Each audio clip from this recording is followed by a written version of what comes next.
먼저 말씀 보겠습니다. 요한복음 12장 28절에서 30절 말씀입니다. 우리 함께 읽어보겠습니다.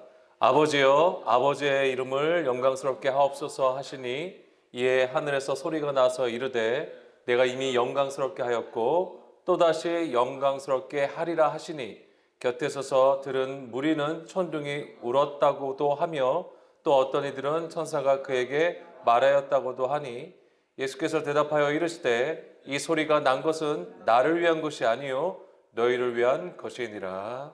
아멘. 자, 아버지여, 아버지의 이름을 영광스럽게 하옵소서. 자, 아버지의 이름을 영광스럽게 하는 것은 우리가 요한복음 12장 24절을 통해서 알 수 있습니다. 뭐냐면 하늘의 밀이 땅에 떨어져 죽으면 많은 열매를 맺는다고 했습니다. 많은 열매를 맺는 것이 바로 하나님의 영광이 나타나는 것입니다. 우리의 어떤 열심과 수고를 통하여 어떤 결과물을 내는 것처럼 보여지는 것이지만 사실은 그 모든 것은 다 하나님의 말씀과 그 운행하심을 따라 그 은혜 안에서 이루어지는 일인 것입니다. 그래서 하나님께서 받으시는 열매가 되는 거예요. 그것이 바로 이제 많은 열매라고 하는 것인데 그 열매를 하나님 앞에 가지고 나갔을 때에 비로소 그것이 하나님의 영광이 된다라고 하는 것입니다.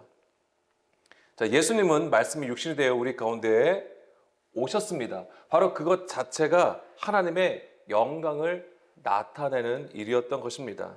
하나님의 뜻을 깨닫고 순종하신 그 믿음으로 섬기는 자. 자, 지난 시간에 이게 나를 섬기는 자는 하나님께서 그를 귀히 여기신다라고 했을 때 나를이 아닙니다. 나를 여기는 게 나로 말미암아 섬기는 자. 즉 뭐냐면 우리가 우리의 신앙생활에서 오해하지 말아야 될 것, 정신 차려야 되는 게 뭐냐면 바로 예수님을 섬김의 대상으로 놓을 수 있다라고 하는 거예요. 그것은 자칫 우리의 육신으로 우상을 숭배하는 일이 될 수 있다라고 하는 것입니다. 지난 시간에 그걸 말씀을 드렸어요. 그래서 나로 섬기는 자라고 하는 것은 바로 우리의 것은 다 부인되는 것입니다. 우리의 것이 아니라 오직 예수 그리스도로 예수님의 그 말씀의 영을 따라서 하나님의 선한 일에 참여함을 얘기하는 것입니다. 그 하나님의 선에 참여하려면 당연히 우리의 육신은 완전히 부인되어야 되는 것입니다. 그것이 있어야 돼요. 그래서 예수님이 하늘의 밀이 되어 땅에 떨어지신 것이 우리 가운데 오신 것이거든요. 그와 마찬가지로 우리 또한 예수님의 그 말씀으로 말미암아 내가 부인되고 죽어질 때에 비로소 우리는 하나님의 그 영광으로 나아갈 수 있다라고 하는 것입니다. 그래서 아버지의 이름을 영광스럽게 하옵소서 하시니 뒤에 뭐라고 되어 있습니까? 이에 하늘에서 소리가 나서 이르되 내가 이미 영광스럽게 하였고 내가 이미 영광스럽게 하였고 이 얘기는 뭐예요? 예수님을 보내주셨다라고 하는 거예요. 하나님이 세상을 이처럼 사랑하사 독생자를 우리 가운데 보내주셨다. 그래서 예수님의 공생에 예수님이 이 땅에 오신 거예요. 하나님이 이 땅에 오셔서 나타내셨다라고 하는 거예요. 그래서 우리가 예수님의 사역을 잘 이해해야 되는 것이 뭐냐면 마태복음 4장 17절 말씀을 보면 흑암 가운데 사망의 그늘에 앉은 자들에게 큰 빛으로 오셨다라고 되어 있는 거잖아요. 자, 빛이 오셨다라고 했을 때 빛의 역할은 무엇입니까? 예, 그렇죠. 어둠을 드러내는 것입니다. 그래서 어둠을 예수님이 어떻게 드러내신 거예요? 아버지로부터 진리의 말씀을 가지고 오셔서 선포하신 거잖아요. 그들이 가지고 있던 그 당시 하나님의 백성들, 성전 유대교가 가지고 있던 사람의 계명, 그것은 거짓이고 불법이었던 것입니다. 그것을 드러내시는 거예요. 그래서 뭐냐면 예수님이 말씀하심은 곧 책망하심이었던 것입니다. 그게 드러내셨던 거예요. 그게 바로 빛이었던 것입니다. 그래서 그 책망의 소리, 그 예수님의 그 말씀을 듣는 자들은 빛으로 나가는 것이죠. 그렇지만 반대로 예수님을 대적하는 자들은 어떻게 되는 겁니까? 계속 못 듣는 가운데 있는 거예요. 어둠 가운데 있는 것입니다. 그것을 미리 말씀을 드리면 계속 뭐예요? 하나님의 심판이 임하였던 거예요. 그 상태가. 어둠 가운데 있는 거. 하나님의 말씀을 보아도 들어도 깨닫지 못하는 그 상태가 계속해서 임하는 거예요. 그게 바로 하나님의 심판이 되었던 것입니다. 이제 그 부분 또 뒤에서 나옵니다. 예. 자, 내가 이미 영광스럽게 하였고 그 다음에 또다시 영광스럽게 하리라. 그럼 또다시 영광스럽게 하리라. 이거는 무슨 얘기일까요? 예, 그렇죠. 이제 부활을 얘기할 때 이제 십자가의 죽음과 부활을 얘기하신 거예요. 그래서 예수님이 정말 3년 반 동안 그렇게 우리와 함께 하셨어요. 그리고 많은 표적을 행하시고 말씀을 주셨습니다. 그리고 맨 마지막에 하신 게 뭐예요? 십자가를 지시고 십자가상에서 죽으셨지만 부활하셨다라고 하는 거예요. 그것이 바로 여기서 말하는 또다시 영광스럽게 하리라 하시니 이 말씀을 하는 거예요. 그런데 곁에 서서 들은 무리들이 있습니다. 근데 그들은 이 소리를 어떻게 들은 거예요? 예, 천둥이 울렸다라고 얘기하고 천사가 그에게 말하였다라고도 얘기를 하고 있습니다. 이 무리들이 하늘의 소리를 어떻게 들었냐면 바로 그냥 천둥의 소리, 천사의 말로 들었다라고 하는 거예요. 이 얘기는 무슨 얘기일까요? 사실 한번 생각해 보세요. 실제로 천사가 말하는 것을 들었다고 생각해 보세요. 이것도 너무 기가 막힌 일 아닙니까? 너무 놀라운 일 아니에요? 그럼 이 얘기가 의미하는 것은 뭐냐면 그들이 그 말씀의 의미를 깨닫지 못하였다라고 하는 거예요. 그 말씀이 뭐예요? 그게 28절의 말씀이에요. 하늘에서 소리가 나서 이 얘기를 했잖아요. 내가 이미 영광스럽게 하였고 또다시 영광스럽게 하리라. 이 말씀을 깨닫지 못하고 있다라고 하는 거예요, 지금. 이게 무슨 소리지? 그냥 우리가 그냥 두리뭉실하게 그냥 하나님을 찬양하고 하나님께 영광을 올려드리고 막 이런 거로 생각을 하는 거예요. 그냥 우리가 하나님 잘 섬기면 그게 하나님 영광 받으시는 거지. 그냥 이 정도로 생각을 하는 거예요. 그러니까는 왜 천둥이고 왜 천사의 소리로 얘기했냐면 알아듣지 못하고 깨닫지 못하고 있다라고 하는 거예요. 예수님이 말씀하시고 예수님이 우리와 함께 하셔서 하시는 그 일을 전혀 깨달을 수 없음을 얘기하는 것입니다. 자, 이런 일들은 우리가 구약에서도 볼 수 있어요. 하나님께서 출애굽한 이스라엘 백성들을 만나러 시내산에 내려오셨어요. 그게 이제 출애굽기 19장 18절 19절 말씀이잖아요. 시내산의 연기가 자욱하니 여호와께서 불 가운데서 서로 거기 강림하시니라. 그 연기가 온기가마 연기같이 떠오르고 온 산이 크게 진동하며 나팔 소리가 점점 커질 때에 모세가 말한즉 하나님의 음성으로 대답하시더라. 아멘.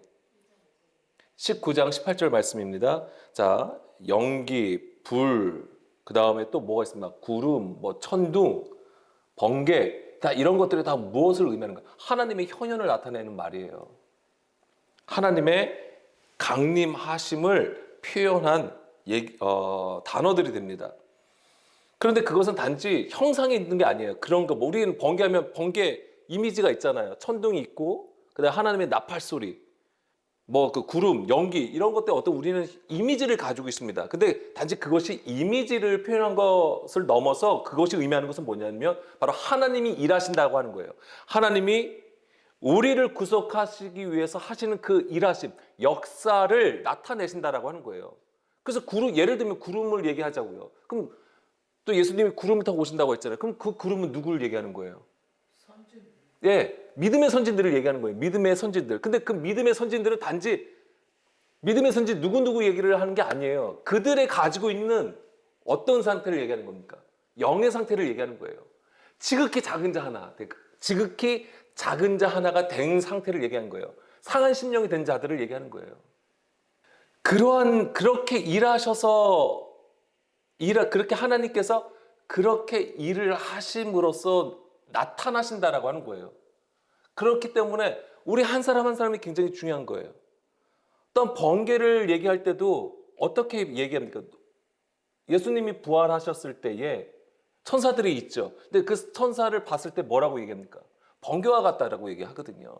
또 예수님을 표현할 때도 그렇게 얘기를 합니다. 그 번개라는 게 뭐예요? 번개. 예, 빛이에요, 빛. 그러니까 빛을 얘기하는 겁니다. 그럼 그 빛이 하는 일들이 있다라고 하는 거죠. 그게 다 뭐예요? 하나님의 일하심을 나타내는 거라고 하는 거예요. 그래서 그런 단어들을 통해서 나타내는 것이 뭐냐면 바로 하나님의 현현, 나타나심인데 그냥 보여지는 그 모습이 아니라 하나님의 일하심이라고 하는 것입니다. 그게 굉장히 중요한 거예요. 그런 것들을 깨달아야 됩니다. 구속의 역사를 깨닫는 것이 중요하죠. 다시 요한복음 12장 31절로 돌아갑니다. 30절. 그럼 예수께서 대답하시되 이 소리가 난 것은 나를 위한 것이 아니고 너희를 위한 것이다 라고 하는 거예요. 그러니까는 하나님께서 이렇게 말씀하시면 이제 우리를 듣게 하시기 위함이라고 하는 거예요. 우리를 듣게 하기 위하여. 그런데 너희들이 지금 듣지 못하는 상황에 있다라고 하는 것입니다. 근데 결국엔 그것은 왜 우리가 이제는 뒤에서도 나누겠지만 하나님은 너희들을 보아도 보지 못하게 하고 듣지 못하게 하고 깨닫지 못하게 하신다라고 하세요. 이제 그런 의미하고 이제 연결해서 우리가 이 말씀을 이해할 필요가 있는 것이죠. 너희들을 위한 것이다. 결국엔 우리가 알아듣지 못하는 것 같아도 자꾸 우리에게 말씀해 주신다라고 하는 거예요. 자, 요한복음 12장 31절. 이제 이 세상에 대한 심판이 이르렀으니 이 세상의 임금이 쫓겨나리라. 자, 너희들이 알아듣질 못하는 가운데 있어요. 근데 너희들을 위한 거래요. 하나님의 영광이 이르르고 또다시 영광에 이르게 하실 거라고 하셨고, 그 다음에 이제 이 세상에 대한 심판이 이르렀으니 이 세상의 임금이 쫓겨나리라. 자, 이 세상, 자, 여기서 보면 이제라고 되어 있습니다. 이제는 이제 지금, 현재를 얘기하는 것입니다. 그래서 여기서는 이 세상에 대한 심판이 이르렀다라고 했을 때는 현재형이에요. 그래서 그 심판은 현재 이루어지는 일이 되는 것입니다. 현재 일어나는 일이에요. 이 당시에 예수님이 이 말씀을 하셨을 때는 뭐냐면 그 당시, 지금, 현재 심판이 임하였다라고 하는 거예요. 그러면 이 세상의 임금이 쫓겨나리라. 이제 이것은 미래형으로 쓰여진 겁니다. 심판은 임하였지만 그 세상 임금이 이제 쫓겨나게 될 것이다라고 하는 거예요. 그러니까 심판이 임하여야지만이 세상 임금이 쫓겨난다라고 하는 거예요. 그러면 그 당시에 심판이 임하였다라고 했어요. 현재 심판이 임하였다라고 되어 있습니다. 그럼 그 심판이 무엇이죠? 요한복음 12장 48절 말씀에 보게 되면은 예수님은 나를 저버리고 내 말을 받지 아니하는 자는 심판할 이가 있다라고 말씀을 하시잖아요. 그러면서 내가 한 그 말이 마지막 날에 심판하신다라고 하셨습니다. 결국에 뭐냐면 이 무엇이 심판을 하게 되냐면 이제는 예수님의 그 말씀이 심판을 하시는 거예요. 그래서 그 말씀으로 이제는 세상 임금이 쫓겨난다라고 하는 것이고요. 자, 그런데 보세요. 요한복음 5장 45절 말씀. 내가 너희를 아버지께 고발할까 생각하지 말라. 너희를 고발하는 이가 있으니 곧 너희가 바라는 자 모세니라. 너희를 고발하는 이가 있대요. 근데 그게 누굽니까? 모세예요. 모세가 너희들을 고발을 한대요. 그러니까 율법으로 너희들을 판단하시겠다라고 하는 거예요. 율법으로. 너희들이 그렇게 율법을 가지고 얘기를 하고 율법을 굉장히 귀하게 여기고 율법을 엄청나게 암송하고 공부를 하고 연구를 하는데 그 율법이 오히려 너희를 고발한다. 심판하시겠다라고 하는 것입니다. 사도 바울이 얘기한 것처럼 율법은 신령한 것입니다. 영의 것을 얘기하는 거예요. 그 안에 예수 그리스도를 발견하지 못하면 그것이 심판이 된다라고 하는 것입니다. 그래서 이 마지막 날에 예수님의 그 말씀이 심판하시는 거예요. 그것이 뭐냐면 예수님을 발견하지 못한다라고 하는 얘기는 다르게 말씀드리면 그 율법 안에 영과 생명으로 깨닫지 못하는 상태예요. 그러니까 보아도 보지 못하고 들어도 듣지 못하고 깨닫지 못하는 상태가 뭐가 되냐면 심판이라고 하는 거예요. 왜냐하면 그 상태가 뭐냐면 어둠 가운데 갇힌 것을 얘기하는 거예요. 흑암 가운데 갇힌 것. 죽음 상태에 있음을 얘기하는 거예요. 그것 자체가 심판이라고 하는 거예요. 그러니까 우리도 또 심판의 이미지가 있어요. 뭐냐면 갑자기 뭐 폭삭 망하거나 갑자기 뭐 다치거나 무슨 사고를 당하거나 안 좋은 일이 막 생겨. 그럼 그것이 내가 심판을 받고 있다라고 생각을 하는 거예요. 무슨 일이 일어나야지만 내 기준으로 안 좋은 일이 일어날 때 아이고 하나님이 나를 심판하시는구나. 그렇게 생각을 한다니까요. 그렇지만은 우리는 이제 심판이라고 하면은 우리의 기준으로 뭔가 일이 잘못되었을 때 이제 심판을 받는다라고 생각을 하죠. 아니면 아예 그냥 백보자 심판으로 생각을 해요. 먼 미래에 하나님께서 재림의 주님이 이 땅에 오셔서 이제 우리의 잘잘못을, 우리의 죄와 우리의 잘한 것을 다 가리실 때에 그때 이제 심판을 받는다라고 생각을 하는 것이지요. 근데 아까도 말씀드린 것처럼 심판은 현재형으로 쓰였어요. 여기서 다 현재예요, 현재. 그게 뭐냐면 바로 예수님의 그 말씀을 깨닫지 못하는 상태가 바로 이제 심판에 이르렀음을 얘기하는 것입니다. 그러면 세상 임금이 쫓겨난다라고 했어요. 자, 이제 심판이에요. 그러니까 우리 안에 하나님의 말씀을 깨닫지 못하는 것이 심판을 받아요. 그러면 바로 무슨 일이냐면 세상 임금이 쫓겨나게 되는 것입니다.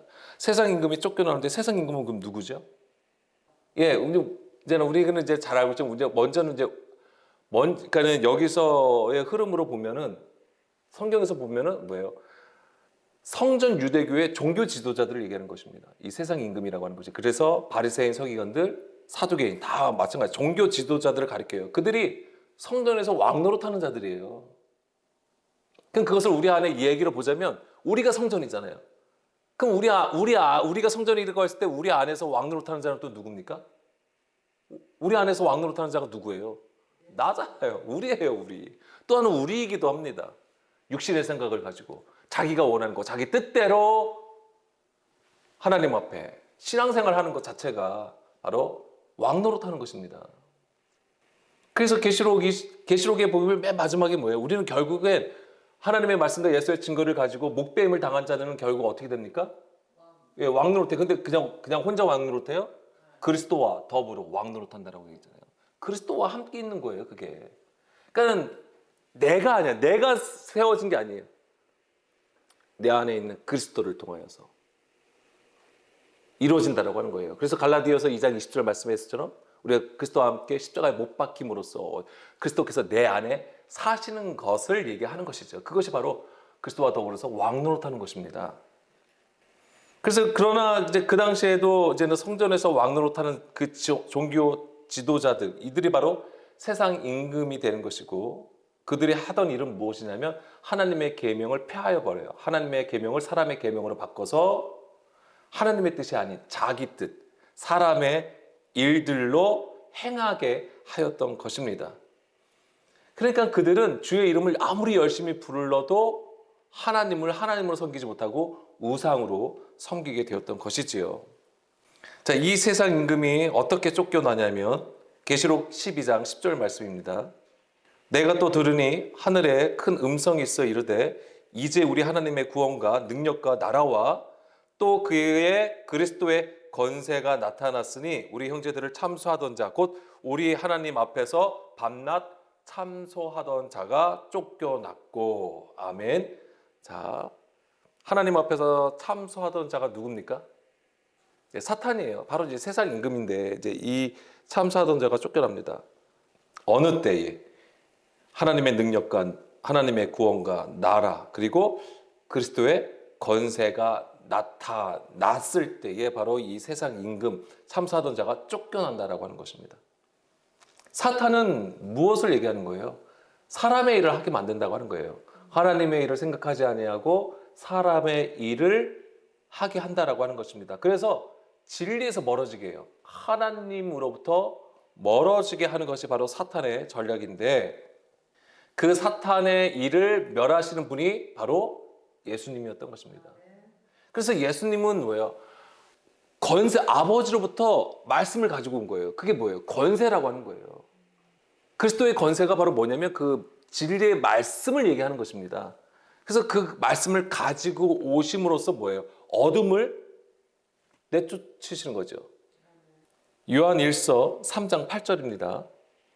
죄를 짓는 자는 마귀에게 속하나니 마귀는 처음부터 범죄함이라 하나님의 아들이 나타나신 것은 마귀의 일을 멸하려 하심이라. 아멘.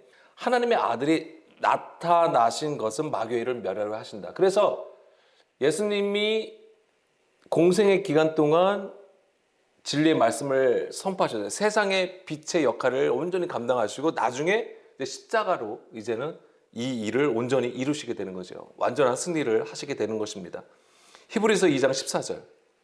자녀들은 혈과 육에 속하였음에, 자, 우리들은 혈과 육에 속한 자들이죠. 그런데 그도 또한 같은 모양으로 혈과 육을 함께 지니심은 바로 예수님과 우리와 같이 되셨다라고 하는 거예요. 그래서 하늘에 계신 분이, 하늘의 존재가 바로 땅으로 내려오심을 얘기하는 거잖아요. 우리와 같이 되신 거예요. 왜요? 뒤에 이 말씀을 우리가 기억하기를 원합니다. 죽음을 통하여 죽음의 세력을 잡은 자 곧 마귀를 멸하시며. 아멘. 이 마귀를 멸하시기 위해서 예수님은 뭐예요? 우리 가운데 오셨다라고 하는 거예요. 혈과 육을 지니셨다. 근데 이 혈과 육은 어떻게 되는 겁니까? 십자가로 멸하셨다라고 하는 거예요. 그것이 곧 마귀를 멸하심이 되는 것입니다.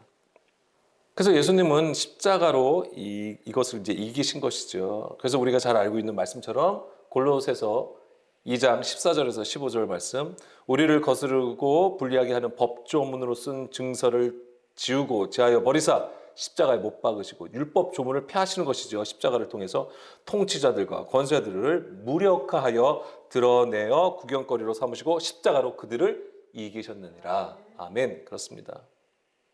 이 통치자들, 권세들 다 뭐예요? 세상 임금을 무력화시킨 것을 말씀을 하시는 거예요. 근데 이것이 다 무엇입니까? 법조문으로 쓴 증서, 율법 조문이에요. 이게 뭐예요? 다 사람의 계명이라고 하는 것입니다. 가르침들. 다시 요한복음 12장 32절에서 33절 말씀입니다. 내가 땅에서 들리면 모든 사람을 내게로 이끌겠노라 하시니 이렇게 말씀하시면 자기가 어떠한 죽음으로 죽을 것을 보이심이로라. 아멘. 내가 땅에서 들리면, 이것은 바로 이제 예수님의 죽음을 얘기하신 것입니다. 십자가의 죽음을 얘기하신 것이죠. 그러니까 우리의 구원은요, 바로 이 예수 그리스도를 통해서 이미 이루어진 거예요. 완성이 되신 거예요. 완성이 된 것입니다. 그렇기 때문에 우리의 공이라는 건 없는 거예요. 오직 하나님의 은혜 안에서 이 일이 이루어진다라고 하는 것이고 예수님을 통해서 이것은 완성이 된 것입니다. 근데 왜 우리는 지금 왜 이 모양일까요? 왜 우리는 지금 왜 계속 육신으로 왜 넘어질 수밖에 없는 존재로 계속 살아가고 있나요? 덮여있기 때문에 그렇습니다. 가려져 있기 때문에 그런 거예요. 여전히 우리가 그 말씀의 온전함을 깨닫지 못하고 있으니까는 우리는 계속 혈과 육 가운데에 있다라고 하는 것입니다. 그래서 날마다 나를 부인하는 가운데 있어야 돼요. 주의 말씀 앞에 엎드리는 그 심령, 가난한 심령으로 주님 앞에 항상 엎드림이 있어야 되는 거예요. 그 엎드림은 우리의 기도와 우리의 예배와 우리의 말씀 듣는 것, 묵상함을 통해서 계속 이루어진다고 하는 것입니다. 이것이 또한 우리의 삶에서 연결이 돼요. 이어져야 된다고 하는 것입니다. 우리가 삶으로 살아가지 못하면 우리는 계속 뭐예요? 우리의 혈로 사는 거예요. 우리의 혈육으로 사는 거예요. 나의 육신으로 살게 된다고 하는 것입니다.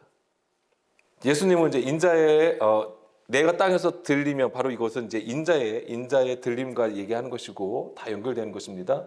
요한복음 12장 34절, 35절 이에 무리가 대답하되 우리는 율법에서 그리스도가 영원히 계신다 함을 들었거늘 너는 어찌하여 인자가 들려야 하리라 하느냐라고 얘기를 해요. 자, 이건 지금 무리들이 예수님은 땅에서 들리면 모든 사람 내가 땅에서 들리면 자, 이 얘기를 했을 때에 유대인들은 어떻게 들으면 인자의 들림을 얘기하는 거예요. 그렇게 이해를 해요, 이 사람들은. 근데 예수님은 뭘 얘기했냐면 내가 땅에서 들리라라고 했을 때에 자기가 어떤 죽음으로 죽을 것을 보이심이로라. 이제 이것을 이 뜻으로 얘기를 하신 거예요. 그러니까는 이 무리들은 뭘 얘기하냐면 율법에서 그리스도가 영원히 계신다 하였는데 어찌하여 인자가 들려야 하느냐? 이제 이걸 물어보는 거예요. 이걸 왜 물어보는 겁니까? 이 사람들은 어떤 생각을 가지고 있는 거예요? 유대인들이 생각하는 인자는 바로 뭐냐면 자기들이 생각하는 위대한 메시아를 얘기하는 거예요. 다니엘서 7장 13절 14절 인자하면 이 다니엘서 7장을 기억을 하시면 돼요. 여기서 보면 13절 14절 말씀해 보면 내가 또 한 밤 환상 중에 보니 인자 같은 이가 하늘 구름을 타고 와서 예쪽부터 항상 계신 이에게 나아가 그 앞에서 인도되매 구름을 타고 오시잖아요. 인자 같은 이가 바로 메시아를 얘기하는 거예요. 그런데 그에게 권세와 영광과 나라를 주고 모든 백성과 나라들과 다른 언어를 말하는 모든 자들이 그를 섬기게 하였으니 그의 권세는 소멸되지 아니하는 영원한 권세요 그의 나라는 멸망하지 아니할 것이니라. 유대인들은 이 얘기를 알아요. 그러니까 인자가 누구인지 알아요. 그리고 여기 지금 뭐예요? 영원한 권세를 가지고 있고 그의 나라는 멸망하지 않는데요. 근데 예수님은 반대로 얘기하고 있거든요. 죽어야 됨을 얘기하고 있거든요. 인자의 죽음을 얘기하고 있거든요. 그래서 물어보는 거예요, 이 무리들이. 그러면서 34절 맨 마지막에 이 인자가 누구냐라고 얘기를 하는 거잖아요. 그러니까 예수님이 뭐라고 하십니까? 예수님이 뭐라고 하세요? 35절 예수께서 이르시되 아직 잠시 동안 빛이 너희 중에 있으니 빛이 있을 동안에 다니어 어둠에 붙잡히지 않게 하라. 어둠에 다니는 자는 그 가는 곳을 알지 못하느니라. 인자가 누구누구다, 인자가 나다, 뭐 이렇게 얘기하시는 게 아니에요. 예수님은 뭐라고 하십니까? 빛으로 얘기하신다고 하는 거예요. 빛. 그래서 예수님이시죠. 그 인자는 당연히 예수님이신데 뭐라고 하냐면 아직 잠시 동안 빛이 너희 중에 있다라고 하는 거예요. 그러면 잠시 동안 너희 중에 있다는 얘기는 조금 있으면 어떻게 하신다는 거예요? 이제 너희와 함께 있지 않음을 얘기하시는 거죠. 그게 이제 예수님의 죽음을 얘기하신 거예요. 예수님이 십자가에 죽으시면서 그들과 이제는 죽음 가운데 이제 어둠 가운데 들어가신 거고 3일 동안 무덤에 계시게 된 거고 부활하셔서 승천하시게 되잖아요. 그들과 함께 하실 수 없음을 얘기하는 거예요. 그렇지만은 그들과 함께 있는 동안에는 빛이 있다라고 하는 거잖아요. 어둠에 붙잡히지 않게 하라. 어둠에 다니는 자는 그 가는 곳을 알지 못한다라고 얘기를 하시는 거예요. 예수님은 인자가 누구냐라고 했을 때 그 인자를 빛으로 얘기합니다. 그러면서 요한복음은 태초에 말씀을 빛으로 말하고 있고 그 빛과 말씀이 예수님이라고 증거하고 있음을 우리는 알고 있습니다. 그렇죠? 찾지 마세요. 1장 1절부터 그것을 증거하고 있잖아요. 사도 요한이. 그리고 그 인자됨이 바로 예수님의 일이라는 것을 또한 증거하고 있는 것이죠. 요한복음 12장 36절 너희에게 아직 빛이 있을 동안에 빛을 믿으라. 그리하면 빛의 아들이 되리라. 예수께서 이 말씀을 하시고 그들을 떠나가서 숨으시니라 라고 했습니다. 자, 빛이 있을 동안에 빛을 믿으라고 합니다. 그리하면 빛의 아들이 되리라.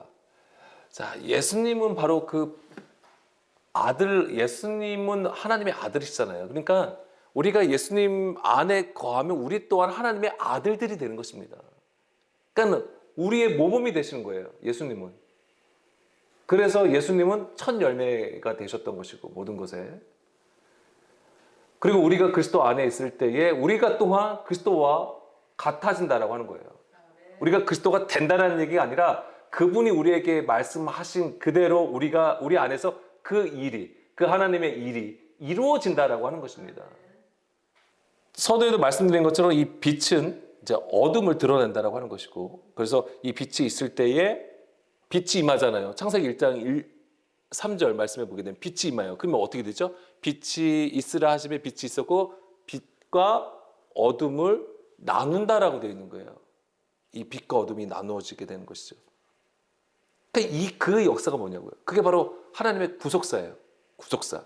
그래서 우리를 거룩하게 만드시는 거예요.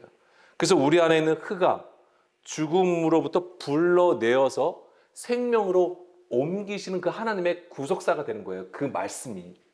우리는 굉장히 어떤 시적인 문구로 읽는 부분이지만 빛과 어둠을 나누사 이렇게 딱 되어 있지만은 거기에는 뭐예요? 이 구별하심이 있는 거예요. 이게 뭐냐면 거기에 심판이 있게 되는 것이고, 구별하시려면 심판이 임하는 거예요. 그러니까 빛이 임하는 것이 심판이에요. 그래서 심판이 임하게 되고 거기서 뭐예요? 우리를 그 죽음에서 생명으로 옮기시는 구속사가 그 안에서 이루어진다라고 하는 것입니다. 그래서 이런 말씀들을 우리가 좀 주목해야 되는 것이 에베소서 5장 8절 말씀, 너희가 전에는 어둠이더니 이제는 주 안에서 빛이라 빛의 자녀들처럼 행하라. 아멘. 너희가 전에는 어둠이라고 하는 것이죠. 우리는 어두운 자예요. 어둠에 속한 자들이었다고 하는 거예요. 육신에 속한 자. 그러나 주 안에서는 빛이라고 하는 것이죠. 그렇기 때문에 이제 빛의 자녀들이 되는 것이고, 베드로전서 2장 9절. 그러나 너희는 택하신 족속이요 왕 같은 제사장들이요 거룩한 나라요 그의 소유가 된 백성이니. 자, 이런 자들은 어떤 상태냐면 이는 너희를 어두운 데서 불러내어 그의 기이한 빛에 들어가게 하셨다라고 하는 거죠. 우리를 어둠에서 불러내서 그 기이한 빛에 들어가게 하신 거예요. 그래서 그 하나님의 뜻을 선포하는 것이죠. 하나님이 거하시는 처소로, 성전으로 세워지는 것을 말하는 것입니다. 요한복음 12장 37절 38절 말씀입니다. 이렇게 많은 표적을 그들 앞에서 행하셨으나 그를 믿지 아니하니 이는 선지자 이사야의 말씀을 이루려 하심이라. 자, 여기서 이게 또 중요한 거예요. 이게 이제는 서두에 제가 말씀을 드렸던 겁니다. 이르되 주여 우리에게서 들은 바를 누가 믿었으며 주의 팔이 누구에게 나타났나이까 하였더라. 이제 이사야 선지자의 말씀을 이제 가지고 와서 이제 말씀해 주시는 거예요. 먼저 37절 보게 되면 예수님은 많은 표적을 보여주셨잖아요. 요한복음에는 7개의 표적을 기록을 하고 있습니다. 그런데 사람들이 믿질 않았어요.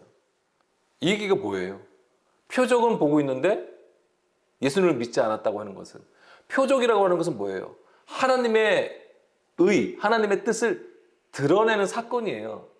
그런데 보여지는 것에만 집중되어 있고 그 하나님께서 정말 가르쳐 주시고자 하는 그 사인은 보질 못하고 있는 거예요.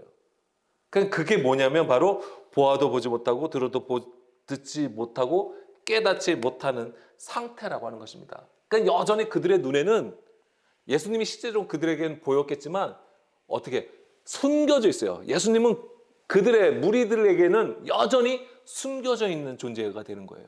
감춰져 있다라고 하는 것입니다. 드러내질 않고 있어요. 그 예수님이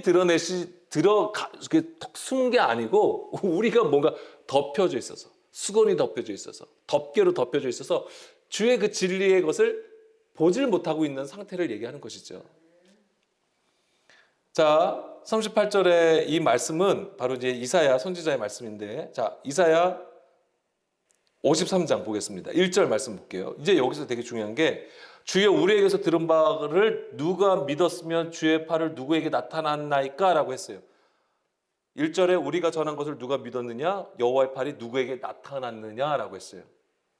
그러면서 2절, 3절 말씀인데, 그는 주 앞에서 자라나기를 연한 순 같고 마른 땅에서 나온 뿌리 같아서 고운 모양도 없고 풍채도 없은즉 우리가 보기에 흠모할 만한 아름다운 것이 없도다. 그는 멸시를 받아 사람들에게 버림을 받았으며 강고를 많이 겪었으며 질고를 아는 자라. 마치 사람들이 그에게서 얼굴을 가리는 것 같이 멸시를 당하였고 우리도 그를 귀히 여기지 아니하였도다.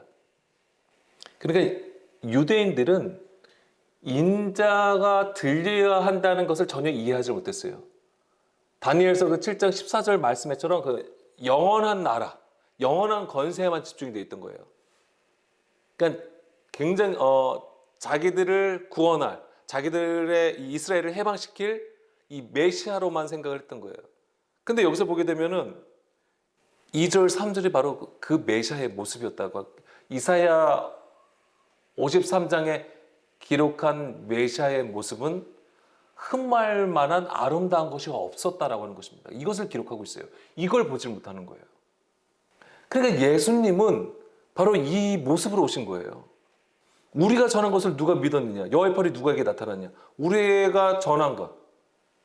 그러니까 예수님이 말씀하신 것을 전하는데 그걸 유대인들이 믿지는 않았다라고 하는 거잖아요. 왜냐하면 그들이 생각하는 메시아상이 아니었기 때문에 그렇습니다. 예수님이 표적을 행하였어도 그들이 생각했던 메시아가 아니었기 때문에 믿지 않았다라고 하는 거예요. 그게 뭐예요? 계속 예수님의 말씀을 들어도 보아도 깨닫지 못하는 상태에 있음을 얘기하는 것입니다. 요한복음 12장 39절 40절 그렇게 해서 여기 기록하고 하고 있잖아요. 사도 요한도 이걸 증거하고 있어요. 뭐냐면 그들이 능히 믿지 못한 것은 이 때문이니 곧 이사야가 다시 일렀으되 그들의 눈을 멀게 하시고 그들의 마음을 완고하게 하셨으니 이는 그들로 하여금 눈으로 보고 마음으로 깨닫고 돌이켜 내게 고침을 받지 못하게 하려 함이라 하였습니다. 바로 이 말씀이 성취가 되는 거예요. 눈을 멀게 하신다고 하는 거예요. 그 마음을 완고하게 함으로써 보질 못하게 하셨다라고 하는 겁니다. 이사야 6장 9절 말씀을 볼까요? 이사야 6장 9절 말씀에도 이 얘기가 있잖아요. 이사야 6장에는 이사야 선지자가 성전에 있을 때 하나님의 영광이 임하잖아요. 바로 그 부분인데 여기서 뭐냐면 여호와께서 이르실 때 가서 이 백성에게 이르기를 너희가 듣기는 들어도 깨닫지 못할 것이요 보기는 보아도 알지 못하리라.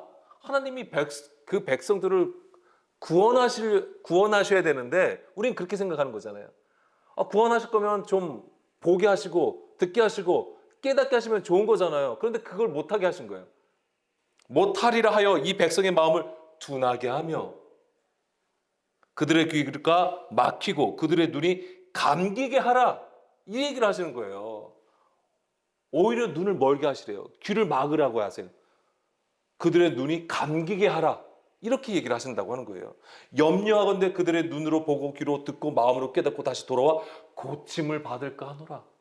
오히려 지금 이거 우리가 생각했던 거랑 너무 반대잖아요.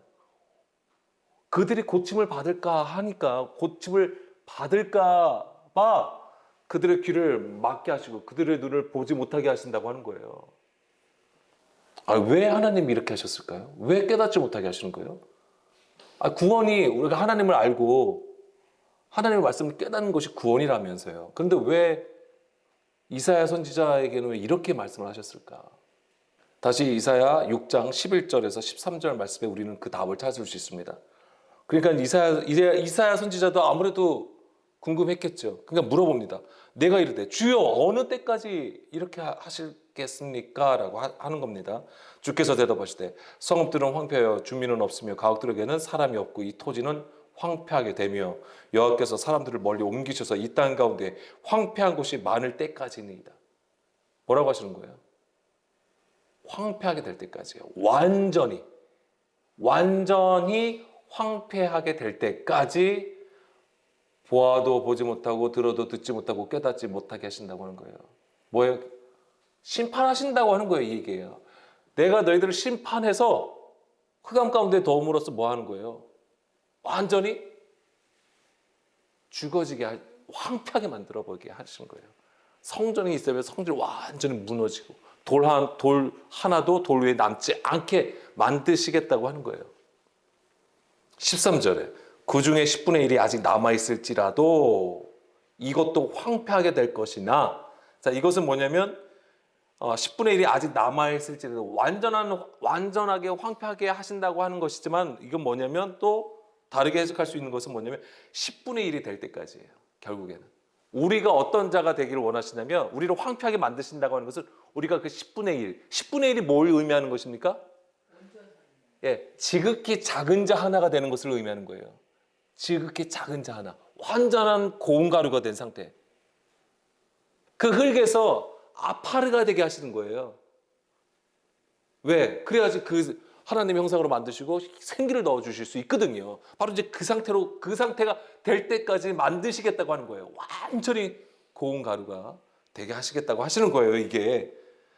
그렇지만은 그렇게 만드신 다음에 뭐예요? 밤나무와 상수리 나무가 뱀을 당하여도 그 구루터기는 남아 있는 것 같이 거룩하시가 그 이 땅의 구루터기다라고 하는 거예요. 완전하게 황폐하게 만드심으로써 우리를 완전히 지극히 작은 자 하나가 되게 하심으로써. 왜 그렇게 만드시죠? 그래야지 주님이 일하실 수 있기 때문에 그렇습니다. 계속 우리의 생각을 가지고 우리의 육신의 생각을 가지고 뭐 하나님의 일이 어떠고 저쩌고 이렇게 하면 일이 안 돼요. 일이 되어지고 뭔가 하나님의 일이 나타나는 것처럼 보여져도 그 결과는 하나님 보시기에 불법이 될 수 있다라고 하는 것입니다. 왜냐하면 거기에 우리의 의의가 들어가기 때문에 그렇습니다. 그런데 왜 하나님은 우리에게 자꾸만 보지 못하게 하시고 듣지 못하게 깨닫지 못하게 하시는 그 이유는 무엇이냐 이거죠. 그렇게 더해야지만이 우리가 눈먼 자인 거구나. 우리가 듣지 못하는 자이구나. 우리가 깨닫지 못하는 자이구나라는 것을 비로소 깨닫는다라고 하는 거예요. 그런 존재가 됐을 때에 우리가 비로소 하나님을 알게 되면 그것이 내가 잘해서, 내가 똑똑해서, 내가 영리해서 하나님을 아는구나 이런 구조가 없다라고 하는 것입니다. 자기라는 구조가 완전히 없는 상태로 만들어 버리신다라고 하는 거예요. 그것을 위해서 하나님은 우리를 깨닫지 못하게 만드신다고, 우리의 마음을 완고하게 만드셨다라고 하는 거예요. 근데 그것이 심판이 되는데 그 심판은 그 심판으로 끝나지 않는다라고 하는 거예요. 그게 어느 때까지? 완전하게 황폐하게 될 때까지 그 일을 하시고, 그 다음에 뭘 얘기하시는 거예요? 아까 이사야 6장 13절에 뭘 얘기해요? 거룩한 씨가 나타난다고 하는 거잖아요. 구루터기에서. 결국은 하나님은 우리에게 그런 자, 그렇게 완전히 황폐하게 된 자로 하여금 뭘 주시는 거예요? 생명을 주신다라고 하는 거죠. 그것이 바로 생기를 주심으로써 생명으로 만드시는 역사인 것입니다. 자, 요한복음 12장 41절. 이사야가 이렇게 말한 것은 주의 영광을 보고 주를 가리켜 말한 것이라. 예, 이사야가 그 기록한 것은 이 주의 영광에 가는 영광을 보고 주를 가리켜 말한 것이라고 얘기하고 있고, 42절. 그러나 관리 중에도 그를 믿는 자가 많되 바리새인들 때문에 드러나게 말하지 못하니 이는 출교를 당할까 두려워함이라. 그들은 사람의 영광을 하나님의 영광보다 더 사랑하였더라라고 했습니다. 자, 증교 지도자 중에서도 예수님의 말씀과 예수님의 표적을 보고 믿는 자들이 있었다라고 하죠. 그렇지만 드러내지 않았다고 합니다. 말하지 않았다. 왜? 여기서 보면 출교를 당할까 염려했다고 합니다. 그래서 그것에 대해서 뭐라고 얘기했냐면 사람의 영광을 하나님의 영광보다 더 사랑하였다라고 얘기를 합니다. 이 얘기는 뭐예요? 바로 빛보다 어둠을 더 사랑하였음을 얘기하는 것이고요. 그 다음에 마태복음 5장 15절 말씀을 인용해서 말씀을 드리면 등불을 켰어요. 등불을 켜는데 그걸 어디에다 두는 겁니까? 어디는 원래 어디에다 둬야 돼요? 예, 위에다 둬야 돼요. 그런데 어디에다 둔 거예요? 그렇지, 아래에다 둔 것이 된 거예요. 그들이 예수님을 믿어도 드러내지 아니하였다라고 하는 것은 등불을 켜도 말 아래에 두었음을 얘기하는 것이죠. 그러면 온 집안에 빛을 비출 수가 없는 것이죠. 그러니까 빛의 역할을 감당할 수가 없는 거예요. 44절, 45절 말씀. 예수께서 외쳐 이르시되 나를 믿는 자는 나를 믿는 것이 아니고 나를 보내신 이를 믿는 것이며 나를 보는 자는 나를 보내신 이를 보는 것이니라. 아멘. 자, 나를 믿는 자는 나를 보내신 이 누구죠? 하나님이죠. 하나님을 믿는 것이 되고요. 또 예수님을 보는 자는 하나님을 보는 것이 됩니다. 자, 믿는 것, 보는 것은 같은 의미를 얘기하는 거예요. 그리고 믿는 것은 뭘 얘기하는 거예요? 들음을 얘기하는 거예요. 그래서 온전한 들음. 그래서 듣는 것, 보는 것, 이것은 곧 믿는 것을 얘기하는 것이죠. 자, 요한복음 14장 7절에서도 같은 말씀을 하셨어요. 너희가 나를 알았더라면 내 아버지도 알았으리로다. 이제부터는 너희가 그를 알았고 또 보았다라고 되어 있어요. 그러니까 아는 것이 뭐예요? 그를 아는 것이 곧 그를 보는 것이 되는 겁니다. 그래서 우리가 하나님의 말씀을 듣고 깨닫는 것은 하나님을 아는 것뿐만 아니라 그것이 곧 하나님을 보는 거예요. 우리 하나님 보기 원하잖아요. 그 하나님 보는 것이 뭐냐고요? 환상으로 보시겠어요? 꿈으로도 보시겠어요? 그럼 더 좋겠죠. 물론 그것도 보는 것이지만 성경에서 말하는 것은 무엇입니까? 하나님의 말씀을 듣고 깨닫는 것을 본다라고 하는 거예요. 그럼 그것이 뭐냐면 그게 영광이 되는 거예요. 그러니까 우리 안에 하나님의 영광이 있으려면 무엇이 이루어져야 되냐면 하나님의 말씀을 듣고 깨닫는 것이 있어야 되는 거예요. 그게 하나님의 영광이 되는 것입니다. 그리고 그런 자는 그냥 내 안에서 그냥 하나님의 말씀을 듣고 깨닫는 것으로 혼자 만족해하고 기뻐하지 않아요. 그 말씀을 따라 뭘 합니까? 순종하게 되어 있어요. 행하게 되어 있다라고요. 내가 아닌, 내 의가 아닌, 내 공의가 아닌 철저히 그리스도를 드러내면서 그리스도가 하시는 그 일을 하게 되어 있다라고요. 그러니까 나의 일이 아닙니다. 그리스도의 그 일이 되는 거예요. 그것을 하나님은 영광이라고 하시는 거예요. 자, 요한복음 12장 46절, 47절. 나는 빛으로 세상에 왔나니 물은 나를 믿는 자로 어둠에 거하지 않게 하려 함이로라. 사람이 내 말을 듣고 지키지 아니할지라도 내가 그를 심판하지 아니하노라. 내가 온 것은 세상을 심판하려 함이 아니요 세상을 구원하려 함이로라. 아멘. 자, 예수님은 세상의 빛으로 오신 것인데 그 세상의 빛으로 오셨다고 하는 것이 바로 아버지의 영광을 나타내는 것을 의미하는 것이죠. 즉 뭐냐면 하나님은 숨겨져 있어요. 하나님은 숨겨져 있으신 분이에요. 숨겨져 있어요. 은밀한 곳에 계십니다. 그런데 그것을 나타내세요. 누구를 통해서? 아들을 통해서 나타내시는 거예요. 아들을 통해서. 그래서 유대인들은 뭐야? 성경에서 아버지와 아들은 하나예요. 하나. 같은 개념이에요. 근데 그 아버지는 지금 숨겨져 있단 말이에요. 근데 그 숨겨진 하나님 아버지가 그 아들을 통해서 나타난다라고 하는 거예요. 근데 아버지와 아들의 관계에서 중요한 게 무엇입니까? 유업을 받는다라고 하는 거예요. 근데 그 유업을 받는다는 게 뭐예요? 뭘 유업으로 받습니까? 말씀을 받는 거예요. 그러면 아들이 아버지를 나타낸다고 했을 때는 무엇을 가지고 나타내는 거예요? 그 말씀으로 나타내는 것이죠. 그 우리가 이 말씀 보는 게 우리는 지금 이렇게 표면적으로 많은 것을 이렇게 보고 듣고 배우고 있는 것이지만 이 안에 껍데기, 표면적인 것을 벗어버리고 걷어내고서 그 안에 영으로 본다고 생각을 해보세요. 이거를 생명으로 본다고 생각해 보십시오. 그게 가장 큰 일이에요. 우리의 가장 큰 기도 제목이어야 되는 것이고, 그런 자는요 그냥 가만히 있질 않아요. 복음은 전해지게 돼 있다고요. 하나님께서 그 예수님을 우리 가운데 보내신 것처럼 또 그렇게 깨달은 자들은 하나님의 보내심을 받아서 또 세상 가운데 나가게 되어 있어요. 복음을 전하는 것입니다. 그게 바로 하나님을 사랑하는 것과 더불어서 이웃을 사랑하는 것이죠. 47절에 보게 되면 사람이 내 말을 듣고 지키지 아니할지라도 내가 그를 심판하지 아니한다라고 했어요. 이 얘기는 어떻게 우리가 읽을 수 있습니까? 예수님의 말씀을 듣고 지키지 않아도 된다라고 하는 걸까요? 아니에요. 그것을 얘기하신 게 아닙니다.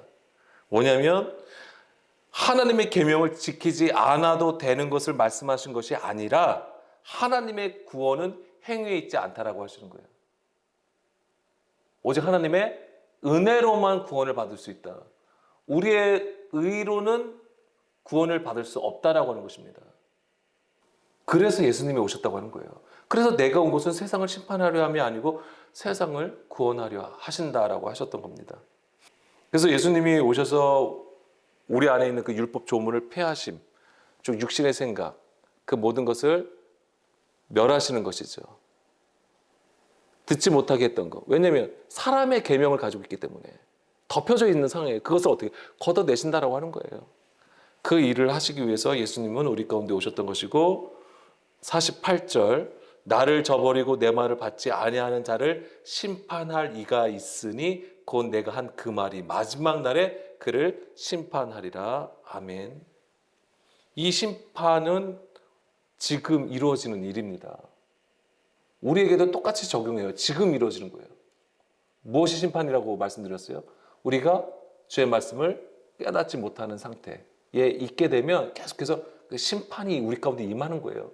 근데 어느 때까지 하나님이 하신다고 하는 거예요? 황폐하게 될 때까지, 완전히 황폐하게 될 때까지 그 일을 하신다는 거예요. 우리 안에 있는 육신의 것이 완전히 죽어질 때까지 그 일을 하시겠다고 하는 거예요. 그래서 빨리 거기서 벗어나려면 빨리 나를 죽여야 돼요. 제가 죽는 소리 많이 하는 것 같을지라도 정말 죽으라고 말씀드리는 게 아니죠. 빨리 생명으로 거듭나라고 말씀드리는 거예요. 하나님의 심판의 목적은 무엇입니까? 구원이 있는 것입니다. 그러니까 심판이 왜 필요해요? 구원 때문에 필요한 거예요, 심판은. 그 원리를 아셔야 돼요. 우리를 이끌어 가시는, 진리 가운데로 이끌어 가시는 그 원리를 알아야 되는 것입니다. 구원을 위해서는 심판이 반드시 있어야 되는 것이고, 이 심판은 내가 죽어질 때에 그 영광 가운데 나갈 수 있다라고 하는 것이죠. 그게 우리를 이끌어 가시는 하나님의 방법이고 원리라고 하는 것입니다. 마지막입니다. 요한복음 12장 49절에서 50절. 여기서 보게 되면은 명령이다. 내가 내 자유로 말한 것이 아니요 나를 보내신 아버지께서 내가 말할 것과 이를 것을 친히 명령하여 주셨으니 나는 그의 명령이 영생인 줄 아노라. 그러므로 내가 이르는 것은 내 아버지께서 내게 말씀하신 그대로니라 하시니라. 아멘. 여기서 49절 50절 말씀해 보면 명령이 나옵니다. 그의 명령 아니면 또 친히 명령하여 주셨다라고 되어 있습니다. 이게 명령은 뭐뭐 해, 뭐뭐 하라. 네, 우리는 이제 이렇게 말씀하신 것으로도 이해할 수 있는 것이지만 이 얘기는 뭐예요? 명령하셨다고 하는 것은 하나님의 뜻을 이루기 위해서 그 아들에게 권세를 넘겨주셨다라고 하는 얘기예요. 이게 명령하셨다라고 하는 것은. 명령하셨다는 것은 제가 이제는 누구에게 아무에게 A에게 뭐뭐 하라라고 하는 것은 위임하는 거예요. 나의 권세를 그에게 위임하여 행하게 하는 거예요. 그러니까 그것을 말하는 것입니다. 그러니까 그 아들에게 권세를 넘겨주심을 얘기하는 거예요. 그래서 예수님은 아버지로부터 이제 보내심을 받은 자가 되고 그 명령하심을 따라 그 말씀으로 순종하여 아버지의 그 영광을 나타내셨던 것입니다. 아멘. 자, 오늘 여기까지 나누겠습니다.